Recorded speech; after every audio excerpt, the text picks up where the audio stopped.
Greetings to one and all. I am Akash, and in this video I will be teaching you what are HTML entities and how to use them.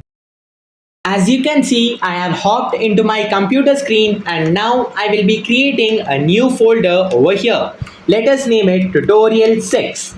Now I will be opening it via VS Code. If you don't know what VS Code is, I highly recommend you watching one of my previous videos. The links are in the description below. Now I will be creating a new file called index.html. Later, to close this panel over here, I will be pressing on the Ctrl and the B button. After that, to generate the boilerplate code, I will be clicking on the exclamation key, later on Enter. This will generate the boilerplate code of HTML. Now, to preview this code, I will be clicking on this Go Live button at the bottom right section in VS Code. This will open a new browser. Now, what we can do is create a h1 tag over here saying hello. Let us assume that in one scenario we need to show these angular brackets and inside this there should be a hi.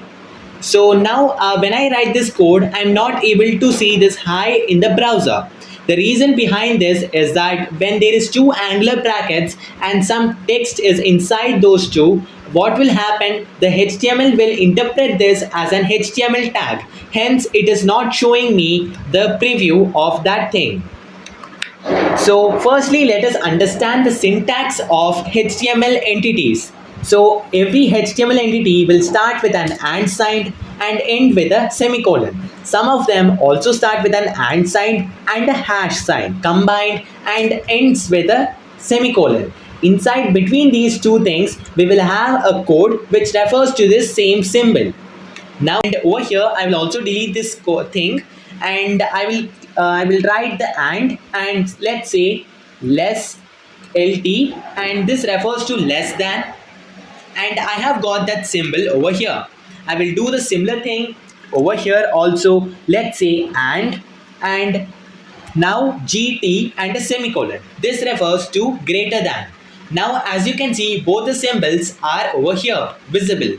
Now to find more of these Unicodes, or you can see HTML entities, you can search in the Google HTML entities and click on enter. You can visit a couple of websites and over here you will find a lot of symbols referring to each of their codes. Also, you can go to multiple websites and get a lot of symbols which you can use in your projects. Later, what we can do, I am going to share you another shortcut in VS Code. Like when we have a p tag or something, instead of like going and searching through the web and finding a paragraph and copying and pasting it as a dummy text, what we can do is say lorem and we can say a letter or a number of words what we want. After that, just tap on enter. As you can see, the code is like it's not a code but it is a dummy text. So it is generated and we can preview it, and for this like some period of time we can use it as a dummy text and style it via CSS without wasting our time. Hope you like my video. Thank you.